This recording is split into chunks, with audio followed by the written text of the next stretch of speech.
참으로 고마우신 우리 아버지 하나님, 오늘도 우리 사랑하는 성도님들과 함께 주 안에 있게 하심을 진심으로 감사하고, 오늘 우리 사랑하는 성도님들 한 분 한 분에게 오늘 주의 말씀이 들려지는 그런 은혜가 있게 도와주시길 원합니다. 또 한 번 정말 하나님께서 우리를 한 사람 한 사람 눈동자와 같이 지키시고 보살피시고 이 시간 말씀을 통해서 또 한 번 우리를 깨워주셔서 정말 주님이 원하시는 길에 주님이 정말 바라는 모습대로 살아갈 수 있도록 우리 모두를 축복하여 주옵소서. 예수 이름으로 기도합나이다. 우리 하나님 말씀은요, 마태복음 28장 18절, 19절, 20절이요.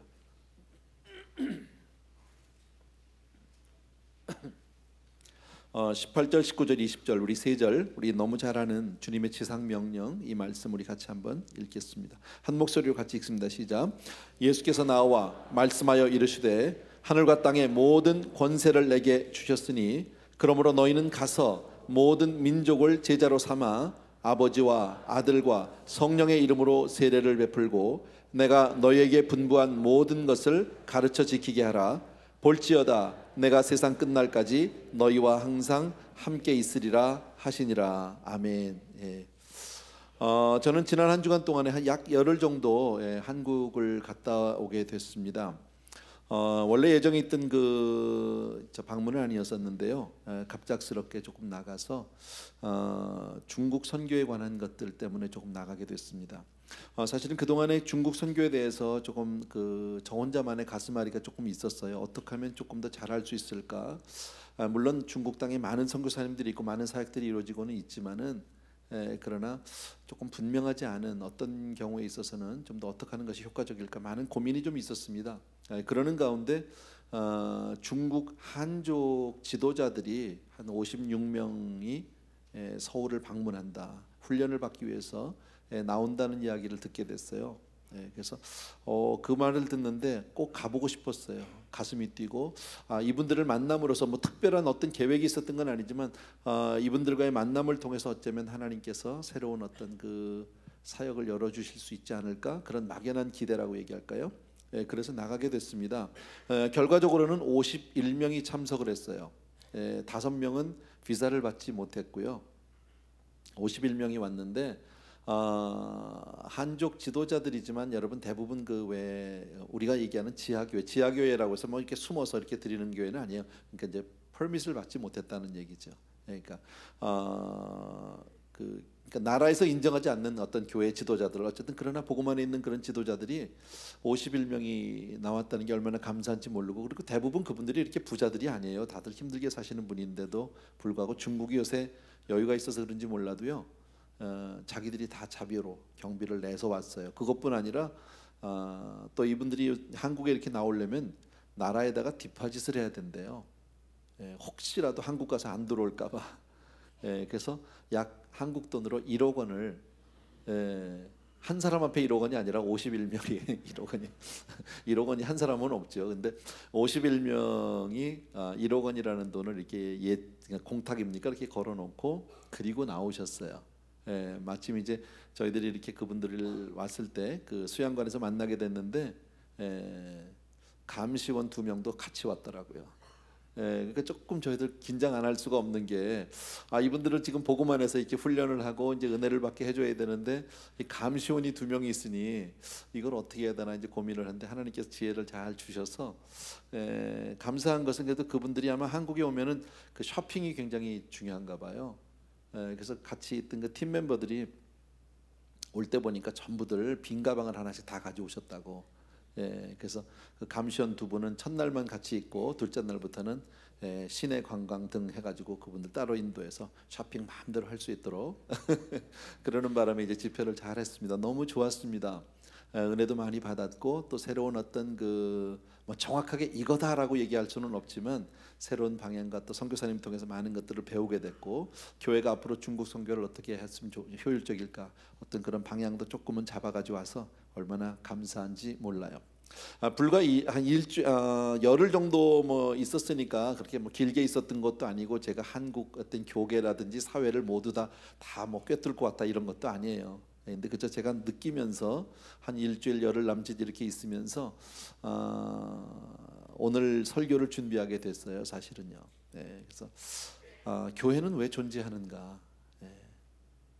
또 우리 크리스천들은 이 세상에 존재하는 이유가 과연 무엇일까? 여러분, 성경에서 사도 바울은 이런 고백을 합니다.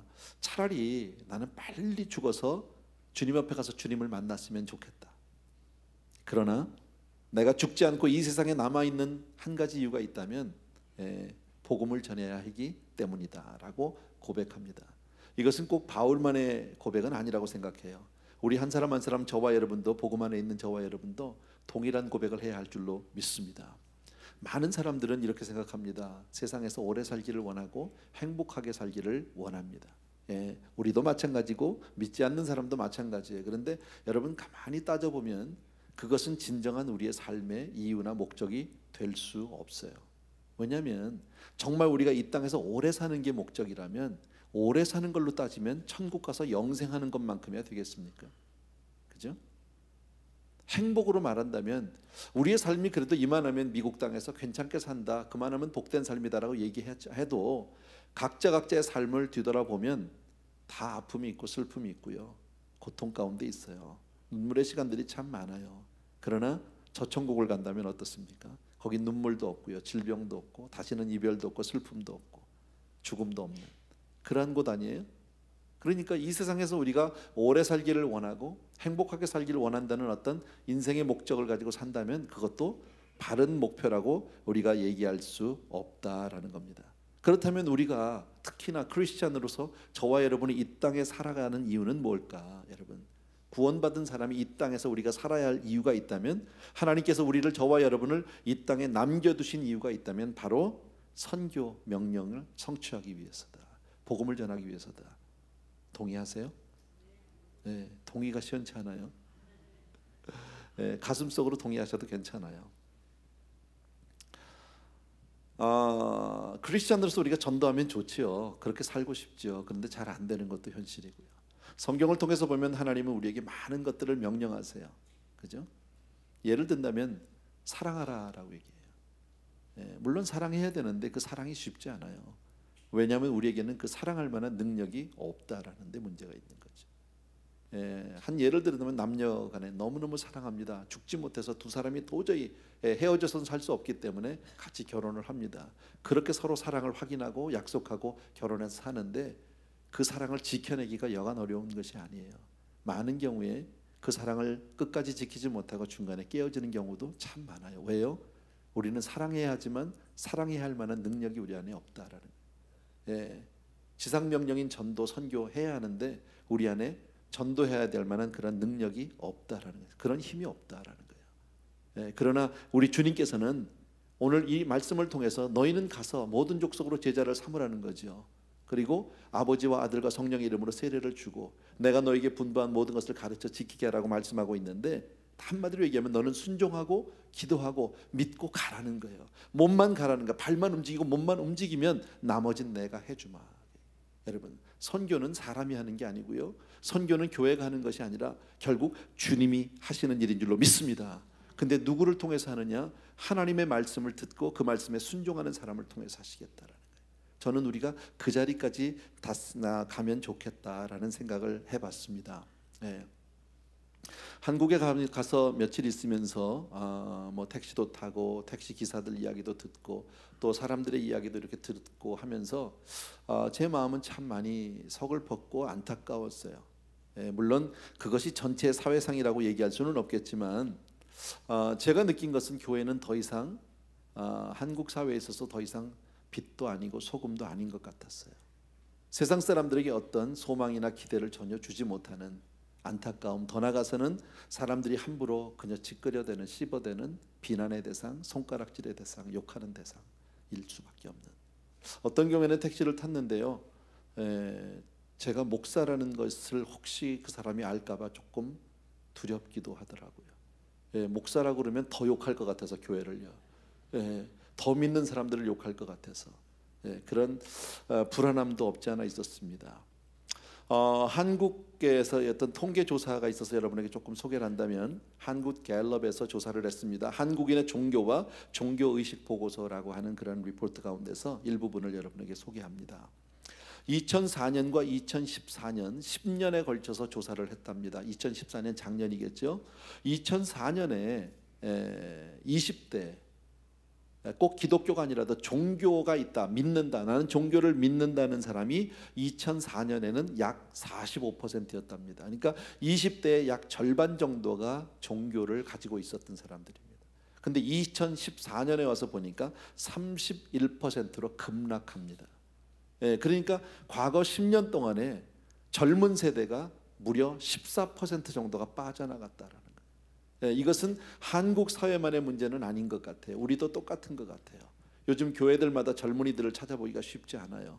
교육부들이 흔들리고 있고 또 교육부가 없는 교회들도 여럿 있다는, 많이 있다는 그런 이야기를 가끔 듣게 됩니다.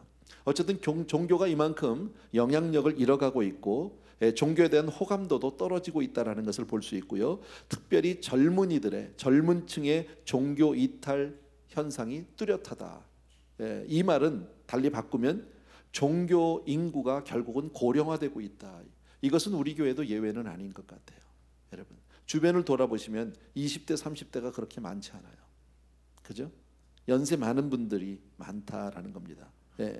또 하나, 지금 2014년의 통계를 보게 되면 한국 사람들의 절반은 무종교입니다.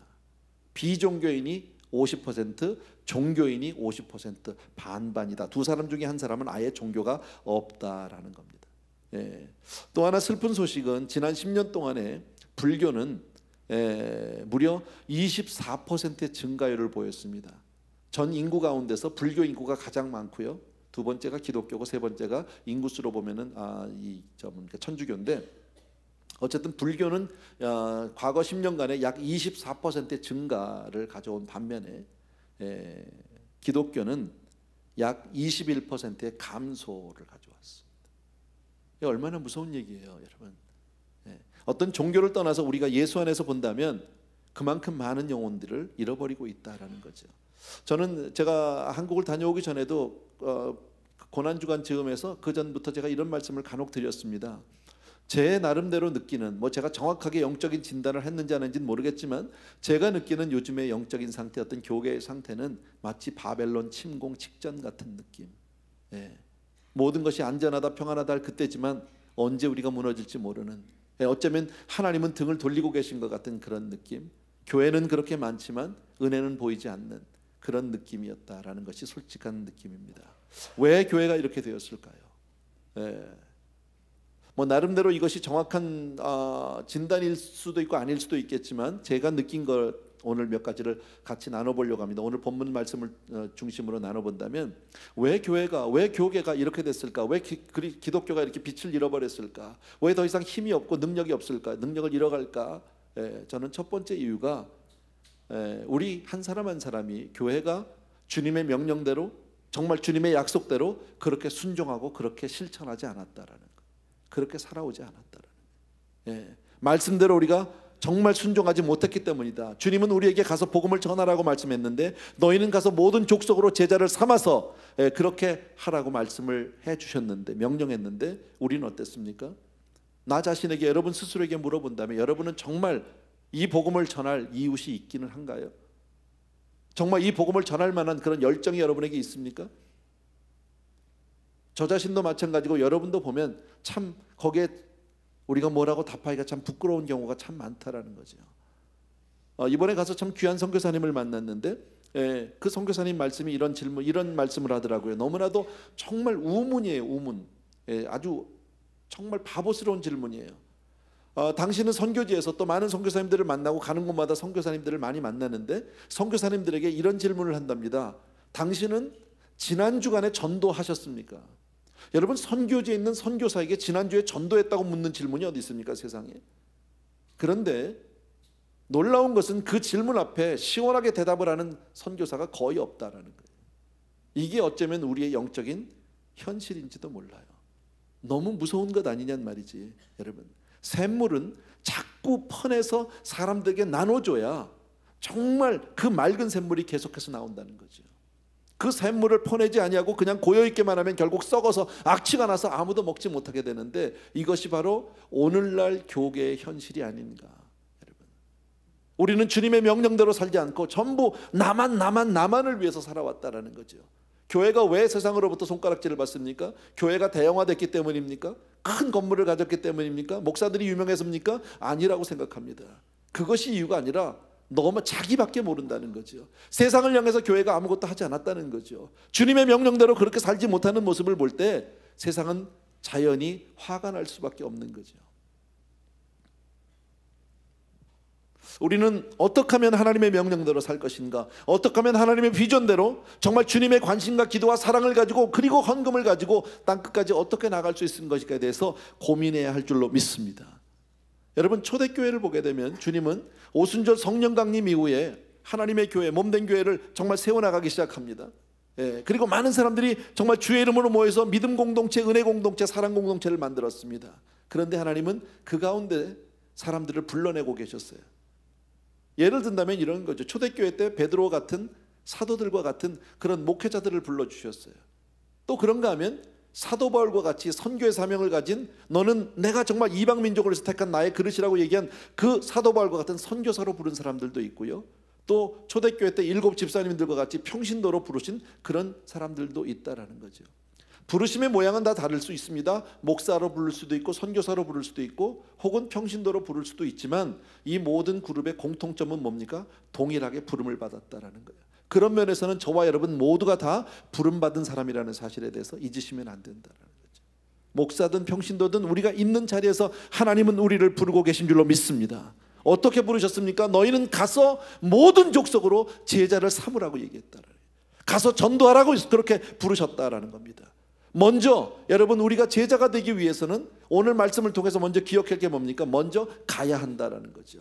너희는 가서 가만히 앉아서 되는 것이 아니다라는 거예요. 누구에겐가 찾아가 줘야 하고 내 이웃에게 가서 정말 이 복음을 전하는 사람들이 되어야 할 줄로 믿습니다. 두 번째는요, 세례를 주라는 거죠. 아버지와 아들과 성령의 이름으로 세례를 주래요. 요즘식으로 말하면 뭘까요? 나가서 복음 전하고 그리고 그들로 하여금 교회에 정착할 수 있도록 등록까지 시켜달라는 거죠. 세 번째는요, 가르쳐라.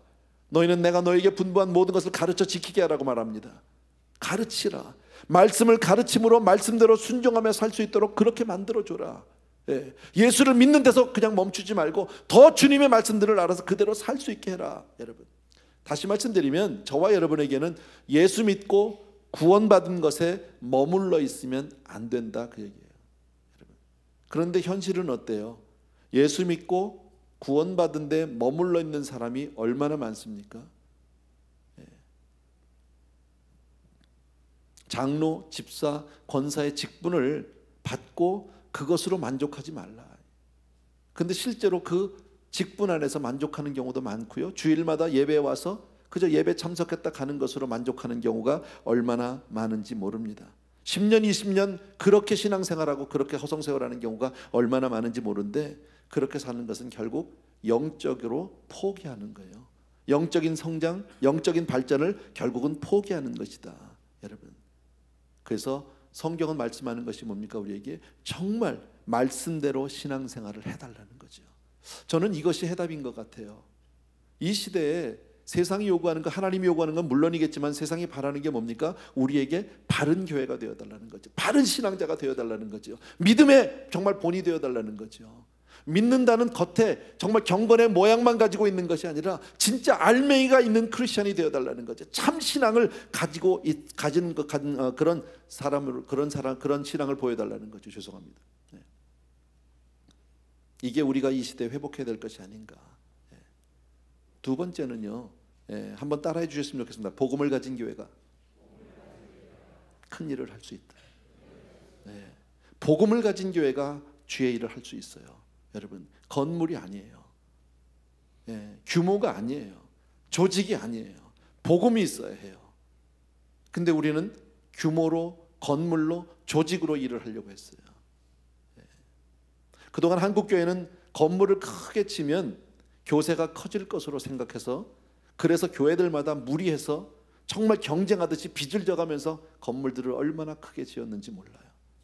건물을 크게 짓는 것 자체가 문제는 아니겠죠. 그러나 건물이 모든 것을 해결한다고 생각하면 그건 안 되죠. 선교단체도 마찬가지 아닙니까? 선교단체들도 보면 많은 사람을 선교하기 위해서는 선교센터가 필요하고 건물이 필요하다고 생각합니다. 제일 먼저 그거부터 하려고 합니다. 얼마나 많은 선교사님들이요, 특별히 제가 뭐 이런 디테일한 내용까지 여러분들에게 말씀드리긴 조금 그런데, 과거에 중국 선교라든지 러시아라든지 이런 부분들이 막 열렸을 때 사람들은 열광했어요. 교계가 열광했어요. 이 공산주의 때문에, 이념 때문에 들어갈 수 없었던 그 땅이 이제는 복음을 들고 들어갈 수 있게 돼서 얼마나 감사했는지 몰라요. 땅끝까지 복음을 전하는 일에 정말 우리가 들어갈 수 있다는 것만 해도, 그런 시대에 살 수 있다는 것만 해도 우리에겐 큰 감격이었었어요. 그래서 들어갔어요. 많은 선교사님들이 들어갔어요. 헌신적으로 거기서 사역을 하기 시작하고, 하다 보니까 건물이 필요했어요. 건물 막 사줬어요. 신학교를 세웠어요. 왜? 거기다 막 학교를 지어줬어요. 교회를 세워줬어요. 건물들을 얼마나 많이 투자했는지 몰라요. 근데 그렇게 지금 20년, 30년, 지금 30년이 좀 넘었나요? 30년이 넘은 현재에 와서 어떻게 됐는지 아십니까? 거의 대부분의 그렇게 물질로 선교한 데는 거의 다 뺏겼어요. 가장 많이 아픔이 있었던 게 뭐냐면, 중국이나 러시아 같은 데서요, 건물을 사는데 외국인의 이름으로 살 수가 없으니까 현지에서 만난 제자들, 정말 내가 믿고 내가 복음을 전해서 내가 정말 내 제자를 만든 그런 수제자들이 있어요. 그런 사람들을 이름을 통해서 건물을 샀어요. 근데 이 사람들이요, 살다 보니까 가만히 보니까 이 사람을 공안에 그냥 고발만 하면, 선교사가 쫓겨납니다. 그러면 이 건물은 원래가 누구 이름이에요? 자기 이름이에요. 돈이 생겨요. 하루아침에요. 엉뚱한 데로 눈이 띄어지기 시작했어요.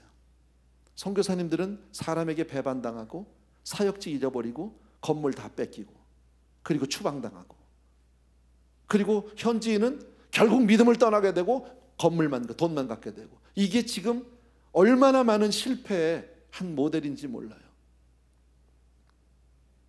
저도 사실 고민했던 부분 가운데 하나가 그런 부분이에요. 우리가 뭐 많은 건물을 투자하고 그러지는 않았어요. 그러나 그런 이야기들 너무 많이 들어왔기 때문에, 어떻게 해야 되나, 어떻게 하면 조심스럽게 할 수 있는가, 이런 부분에 대해서 참 고민을 많이 했어요. 어쨌든 선교단체도 그런 많은 실패를 해왔다라는 거죠. 한국에 나가니까 어마어마한 교회가 있더라고요. 정말 뭐 큰 교회들이 많은 것, 그 조그만 땅덩어리, 한국이라는 땅덩어리, 전 세계 유명하다는 교회는 다 있잖아요. 전 세계에서 가장 큰 교회, 전 세계에서 가장 큰 장로교회, 감리교회, 침례교회, 할 거 없이 얼마나 유명한 교회들이 많은지 몰라요. 지금 최근에 들어서 가장 많이 사람들의 입에 오르내리는, 뭐 남의 교회 얘기를 하고 싶지는 않아요. 우연하게 택시를 타고 지나가다가 사랑의 교회 근처를 지나가게 됐어요. 저는 그게 사랑의 교회인지도 몰랐어요. 아주 비싼 땅, 정말 대한민국에서 가장 그 이 땅값이 비싼 동네에 어마어마한 건물이 하나 있더라고요. 지나가다 이게 뭐예요 했더니요, 택시 기사가 사랑의 교회라고 가르쳐 주더라고요. 그리고 그 다음 말이 재밌어요. 사랑은 제인장 무슨. 더 이상 말을 저도 하지 않았지만, 사랑의 교회 참 좋은 교회거든요. 교회를 떠나서 원로 목사님이셨던 옥하는 목사님은 정말 교계가 존경하는 분이에요. 모든 성도님들은 물론이고요, 대한민국 역사상 그렇게 귀한 목사님 쉽지 않아요. 너무 헌신적으로 교회를 잘 섬겨주셨어요. 그런데 지금 두 번째 대에 와가지고 지금 이 사단이 났어요.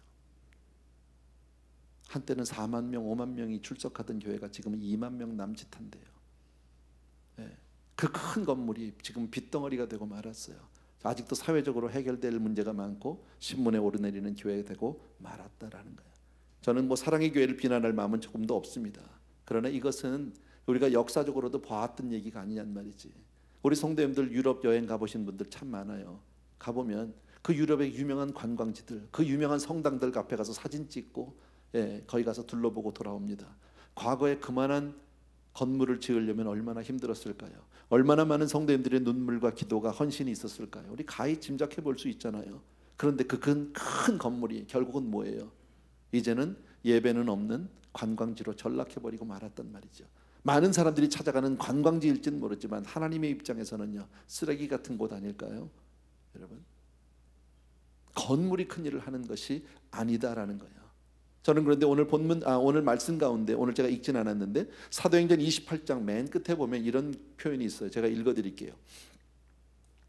바울이 온 이태를 자기 셋집에 머물면서 오는 사람들을 다 영접하고 하나님의 나라를 전파하며 주 예수 그리스도에 관한 모든 것을 담대하게 거침없이 가르쳤더라라고 얘기합니다. 바울이 로마에 가서 드디어 복음을 전하는 그 모습인데 아주 소박하게 전하는 모습이 나와요.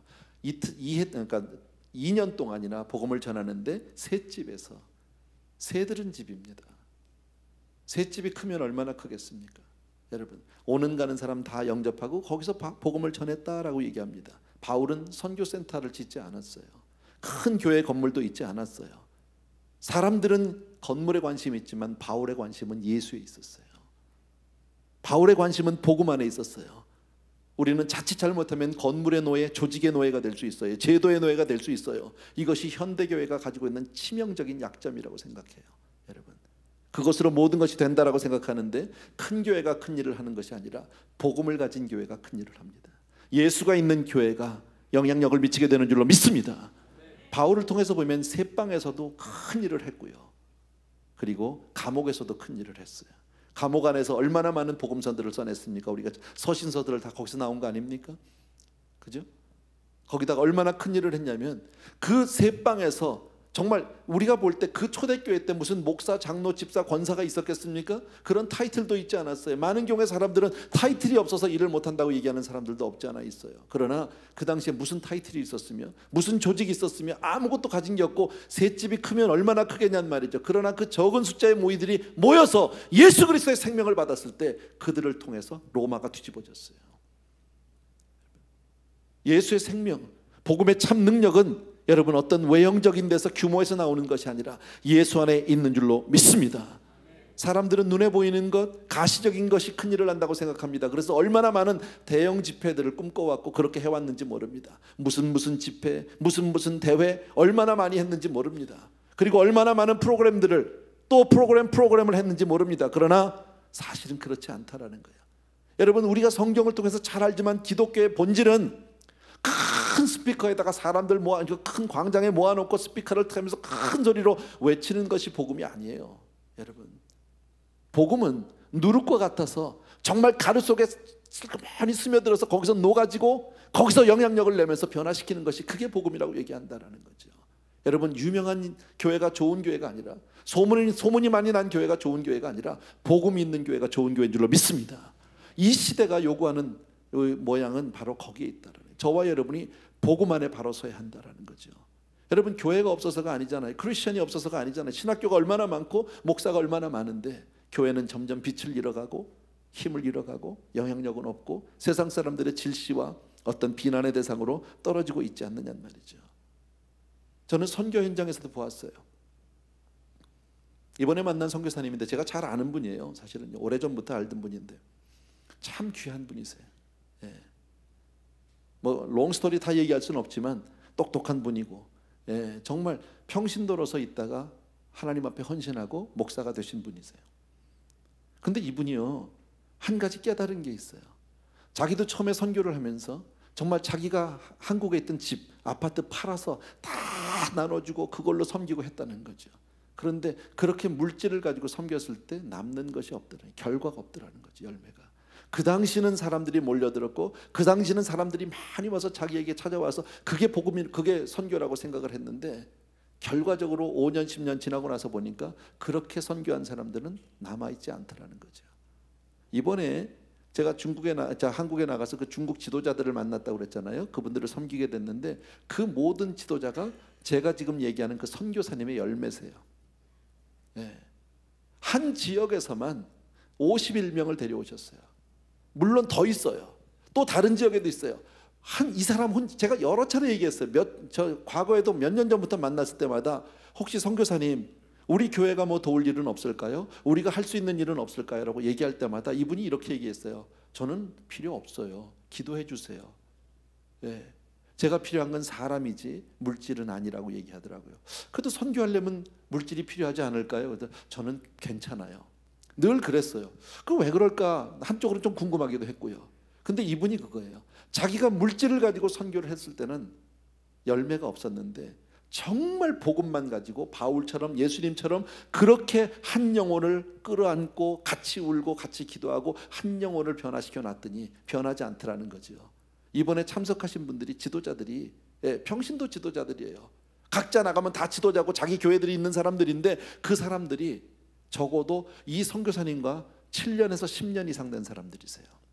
근데 아직까지도 복음에 그렇게 헌신해서 사용당하고 있고요. 이분들이 와서 이번에 은혜를 받으면서 이런 간증들을 해요.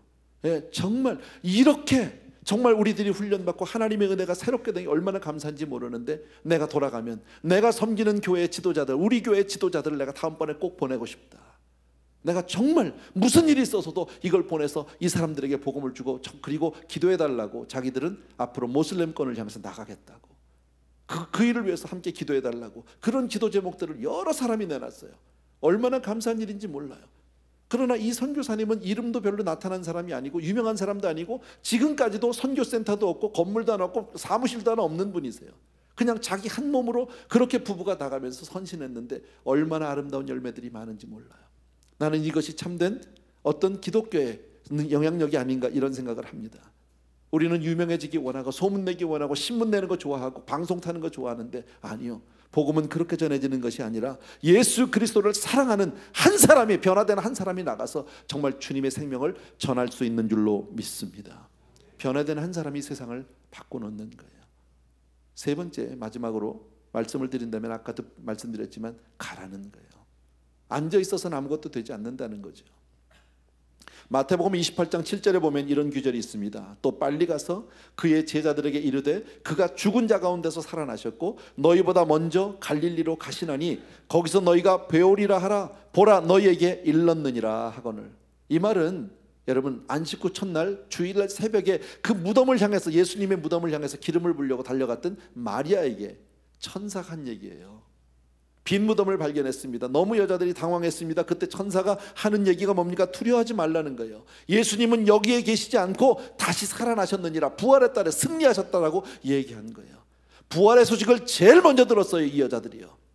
마리아가 제일 먼저 들었는데 그 부활의 소식을 듣자마자 그 부활의 소식을 처음으로 듣는 이 여자에게 천사를 통해서 한 이야기가, 첫 마디가 뭔지 아십니까? 천사가 첫 번째로 그 여자에게 준 사명이 뭔지 아십니까? 빨리 가서, 빨리 가라는 거예요. 그게 첫 번째 사명이었었어요. 여러분, 그는 더 이상 이 무덤에 있지 않다라는 거죠. 갈릴리로 갔다라는 거죠. 여러분, 우리는 무덤을 떠나야 합니다. 근데 얼마나 많은 종교가, 얼마나 많은 기독교가 무덤에 머물고 있는지 몰라요. 근데 왜 우리가 무덤을 떠나야 합니까? 더 이상 주님은 무덤에 계시지 않기 때문에. 얼마나 많은 종교가, 얼마나 많은 기독교가 제도에 묶여있고 건물에 묶여있고 교파에 묶여있고 교단에 묶여있고 얼마나 거기에 남아있는지 모릅니다. 종교적인 제도 안에서 거기서 뭘 해보려고 하는데 아니다라는 거, 빨리 떠나라는 거예요. 여러분, 누가 떠날 수 있습니까? 여러분, 부활에 대한 믿음이 없으면 떠나지 못합니다. 주님이 확실하게 살아났다는 것을 믿기 때문에 떠날 수 있는 거죠. 여러분, 사실 부활에 대한 절대 믿음이 없으면 떠나기가 참 어려운 게요, 가족이 걸리죠, 아이들 걸리죠, 사업 걸리죠, 이웃 걸리죠. 걸리는 게 한두 가지가 아닙니다. 우리가 부활을 다 알아요. 근데 저와 여러분이 왜 못 나가는지 아십니까? 머리로 나는데 가슴으로 지금 그게 오지 않아서 그런 거죠. 주님의 부활이 분명하고, 아까도 말씀드린 우리가 이 땅에 살아가는 이유가 뭡니까? 목적이 뭡니까? 여러분, 잘 먹고 잘 살고 오래 사는 겁니까? 건강하게 살다 가는 겁니까? 여러분, 그렇게 산다면 아까 말씀드린 대로 잘 먹고 잘 사는 건 천국이 낫다니까요. 오래 사는 걸로 말하면 거긴 영생이라니까요. 천국 가는 게 난 거죠. 근데 하나님은 저와 여러분을 이 땅에 두셨다는 것. 이유가 뭐예요? 부활한 주님께서 저와 여러분에게 부탁한 게 뭡니까? 오늘 말씀하신 것 같이 너희는 가서 모든 족속으로 제자를 삼으라는 거죠. 그게 저와 여러분의 진정한 삶의 목적이 되어야 할 줄로 믿습니다. 예. 아브라함은요, 75살에 하나님이 부르셨어요. 그랬더니요, 본토 친척 아비집을 떠나서 갔어요. 왜요? 히브리서는 그렇게 말하죠. 그에게 부활신앙이 있었다고요. 100살에 얻은 아들을 모리아산에서 그는 아낌없이 바쳤어요. 어떻게 그럴 수 있습니까? 히브리서가 말합니다. 그에게 부활신앙이 있었기 때문에 아들을 드릴 수 있었다라는 거예요. 왜 우리가 헌신하지 못합니까? 입술로는 부활을 믿는다고 하지만 마음으로는 부활이 믿어지지 않기 때문이에요. 왜 우리 예수 믿는 사람들이 믿는다고 하면서도 죄책감에 빠져 있고 상처 가운데 있습니까? 여러분, 주의 보혈을 믿지 않기 때문이에요. 사실은요, 주님의 보혈, 죄를 사하는 능력이 있다 믿으시면 아멘. 우리 수없이 찬양하잖아요. 주의 보혈 능력이 있도다. 예.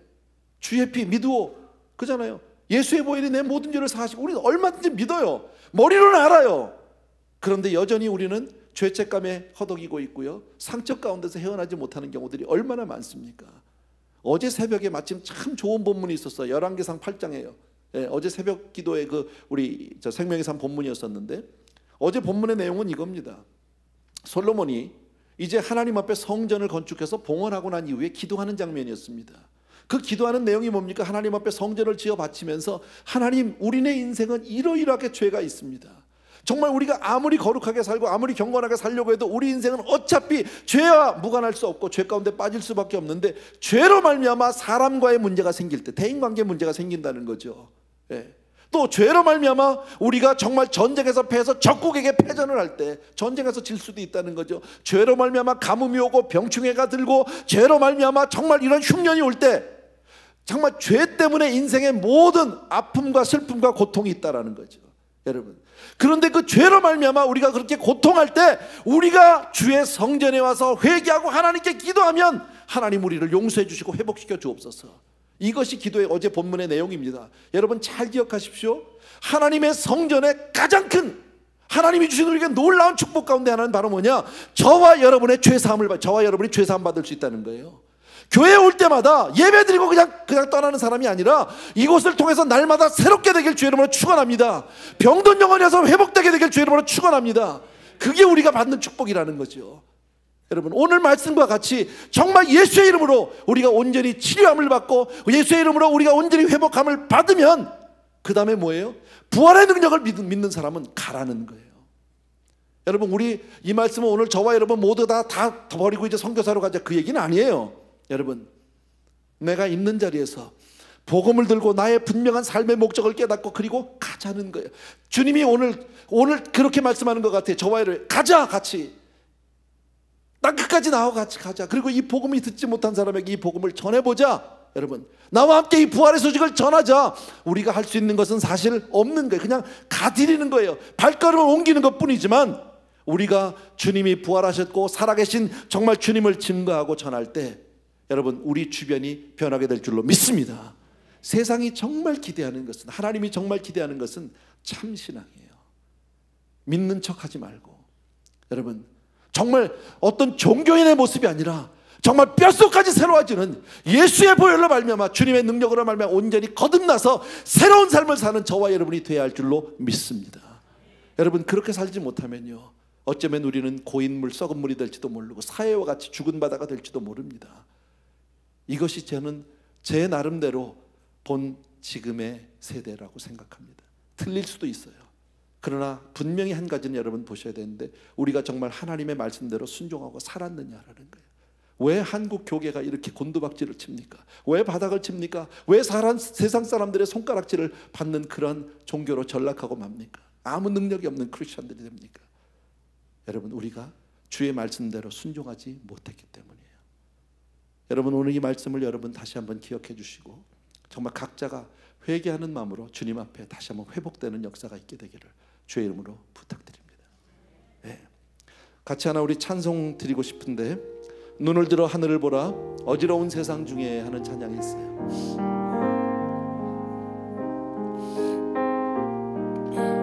눈을 들어 하늘을 보라, 눈을 들어 하늘 보, 어지러운 세상 중에 곳곳마다 상한 영 단식 소리 들려온다.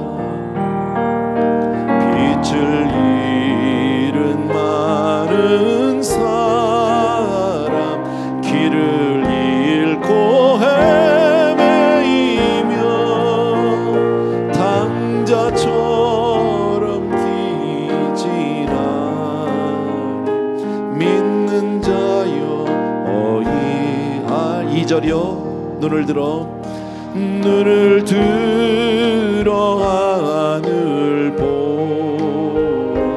어두워진 세상 중에 외치는 자 많건만 생명수는 말라서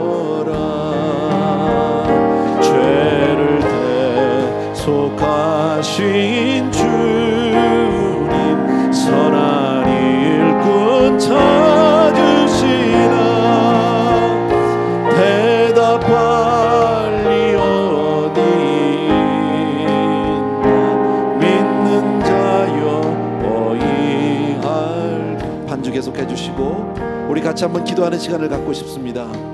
오늘 들려진 말씀들을 여러분 기억해 주시기 바라고, 정말 내가 이 땅에 사는 이유가 무엇인지, 정말 나는 하나님의 말씀대로 정말 순종할 마음이 있기는 한지, 정말 내가 내 안에 복음을 가지고 있는지, 정말 나는 주님 앞에 가려고 하는 마음이 있는지, 정말 내 자신을 돌아보고 회개하는 마음으로 이 시간에 같이 한번 기도하기를 원합니다. 기도하겠습니다. 사랑하는 아버지, 우리 교회 성도들과 더불어서 간절히 참으로 고마우시는 아버지, 오늘도 이 말씀을 통해서 우리 자신을 우리 한 사람 한 사람 정말 새로운 일을 간절히 소원합니다. 마지막 이 세대의 하나님, 우리의 정말 아버지 심령들이 일어나게 도와주시기 원합니다. 정말 우리의 가슴이 뜨거워지게 도와주기를 간절히 소원합니다. 참으로 고마우신 우리 아버지 하나님, 우리 교회 성도들 위해 오늘도 말씀해 주시기를 간절히 소원합니다.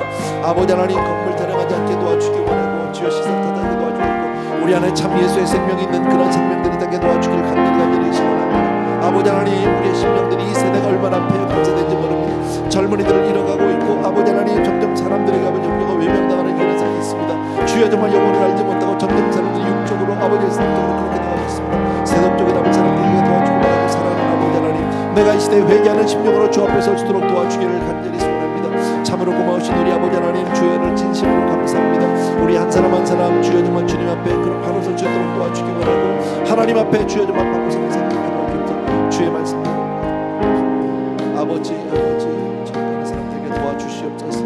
우리 차례에서 조용히 일어나셔서 3절이요. 눈을 들어 하늘 보 살아계신 주 하나님, 약한 자를 부르시 하늘 뜻을 전하셨다.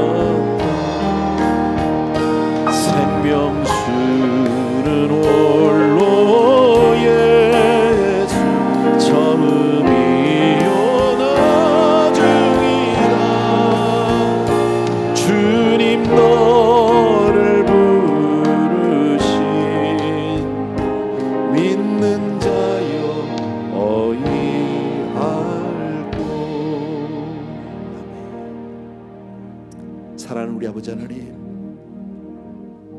우리 귀한 성도님들과 더불어서 다시 한번 우리 자신을 돌아보고, 정말 이 시대에 하나님 마지막 때에 내가 믿는 자를 보겠냐고 하신 말씀을 기억해 봅니다. 주님, 정말 부활하셔서 정말 마지막 지상 명령으로 너희는 가서 이 복음을 전해달라고 아버지와 아들과 정말 성령의 이름으로 그렇게 세례를 주고, 그리고 내가 분부한 모든 것을 가르쳐 지키게 하라고 말씀하신 아버지, 이 말씀대로 우리가 정말 순종하지 못하고 살았습니다. 나 혼자 예수 믿고 나 혼자 구원받은 것으로 만족하며 그저 자리에 앉아 있을 때가 얼마나 많이 있었는지 모릅니다. 아버지 하나님, 정말 이 시대에 우리가 고인물 썩은 물 되지 않게 도와주시기 원하고, 하나님 앞에 정말 우리의 사명을 감당하는 삶의 분명한 진정한 목표를 깨닫고 주를 위해서 사는 우리 한 사람 한 사람 될 수 있도록 은혜 베풀어 주시옵소서. 오늘도 우리 귀한 성도님들을 기억해 주시기 원합니다.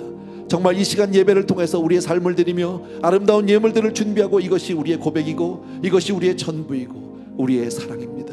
아버지여, 귀한 성도님들의 삶을 주께로 올려드리오니 주여 받으셔서 정말 이 세대를 밝히는 그런 빛이 되게 하시고, 정말 이 세대에 내가 녹아서 정말 아버지 이 썩어가는 세상을 아버지 하나님 주여 정말 지키는 소금이 되게 하여 주시옵소서. 사랑하는 성도님들 한 분 한 분이 하나님 다시 한번 은혜 위에 은혜로 같이 하여 주셔서 정말 주님이 기뻐하시는 한 사람 한 사람 되게 하여 주옵소서. 이제는 우리 주 예수 그리스도의 은혜와 하나님 아버지의 극진하신 그 사랑하심과 성령님의 내주인도 교통 충만 역사하심이 이 자리에 있는 모든 사랑하는 성도님들을 위해 이제로부터 영원토록 함께 계실지어다. 아멘.